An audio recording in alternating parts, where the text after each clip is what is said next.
अब इसमें आगे देखिए बच्चों कि खाद्य पदार्थों को हम जो अधिक समय तक हम उनको खाने योग्य बनाए रखने के लिए जो हम उनको बनाए रखने के लिए हम जो भी उपाय करते हैं वो सब खाद्य संरक्षण के अंतर्गत आते हैं। और क्योंकि खाद्य पदार्थों के नष्ट होने के बहुत से कारक होते हैं, बहुत सी वजहें होती हैं जिनकी वजह से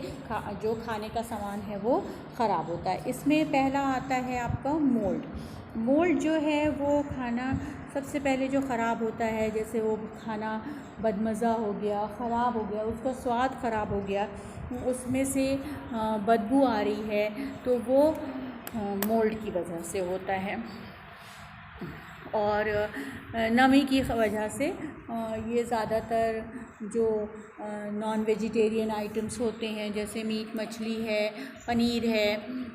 अंडे हैं, दूध हैं, सब्ज़ियां हैं, ये सब जो है ये इस पे नमी का सबसे ज़्यादा फ़र्क पड़ता है। फिर बैक्टीरिया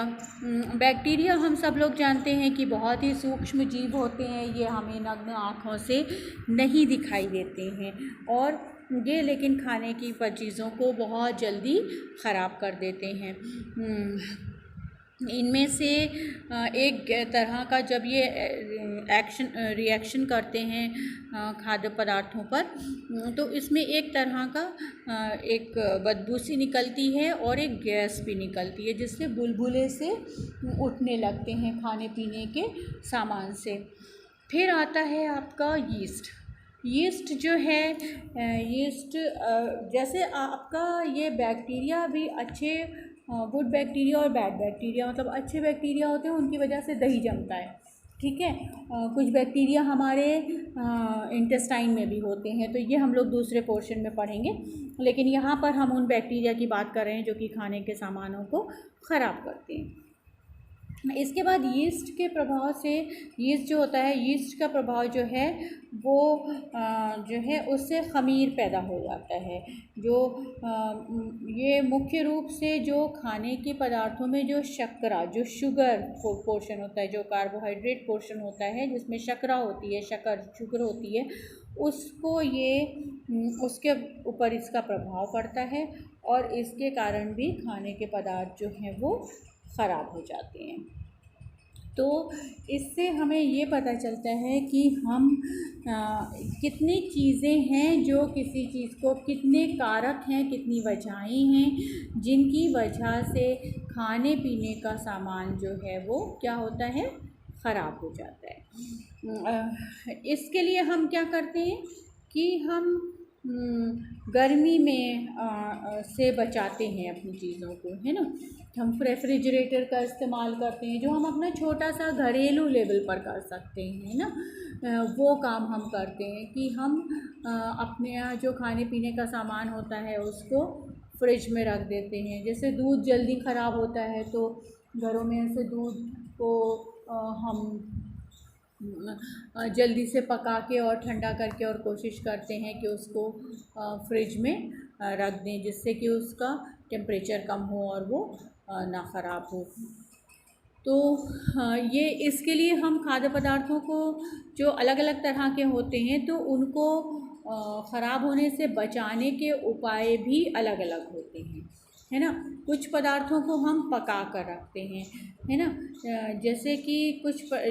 दूध है, अगर आपके यहाँ दूध, सबसे सिंपल और जल्दी वाला एग्जाम्पल जो है, जो पहला एग्जाम्पल हमारे जहन में आता है वो काहे का है, दूध का है। दूध जैसे ही आता है आपने देखा होगा कि घरों में आपकी मम्मियाँ जो हैं वो जल्दी से दूध को पकाती हैं और फिर उसको ठंडा करके और कोशिश करती हैं फ्रिज में रख देती, या कभी नहीं रख पाती तो कहती हैं अरे हमें याद नहीं आया फ्रिज में रखना है दूध, है ना। कुछ ऐसे पदार्थ होते हैं जिनको कि हम ठंडा करके इस्तेमाल कर सकते हैं, बचा सकते हैं उनको। बहुत बड़े लेवल पर हम उसको क्या करते हैं,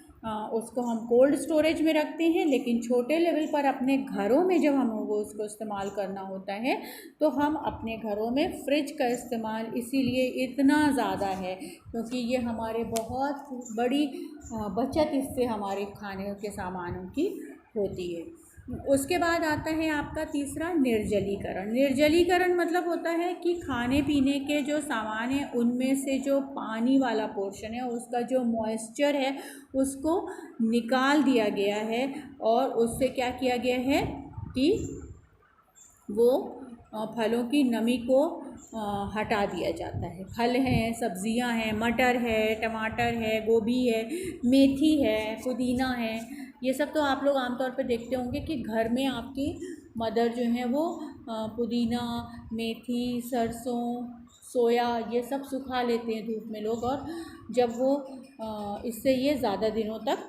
इस्तेमाल हो सकता है। और जो व्यावसायिक लेवल पर जिसको उसको हम कहते हैं, जो कमर्शियल यूज़ होता है इसका, वो भी ऐसा ही होता है कि हम उसको बहुत बड़े पैमाने पर सुखाते हैं जिससे कि वो बेचा जा सके। फिर रासायनिक पदार्थों द्वारा हम ये करते हैं कि इसमें कुछ रासायनिक पदार्थ मिला दिए जाते हैं। एक तो ये है कि आप रासायनिक पदार्थों में नमक या शक्कर मिला के आप मुरब्बा बना के, नमक मिला के आप अचार बना के रख सकते हैं किसी भी पदार्थ को बहुत दिनों तक। और उसके अलावा कुछ ऐसे रासायनिक पदार्थ हैं जैसे मेटाबाइसल्फेट है, पोटेशियम मेटाबाइसल्फेट है, बेंजोइक एसिड है, इनका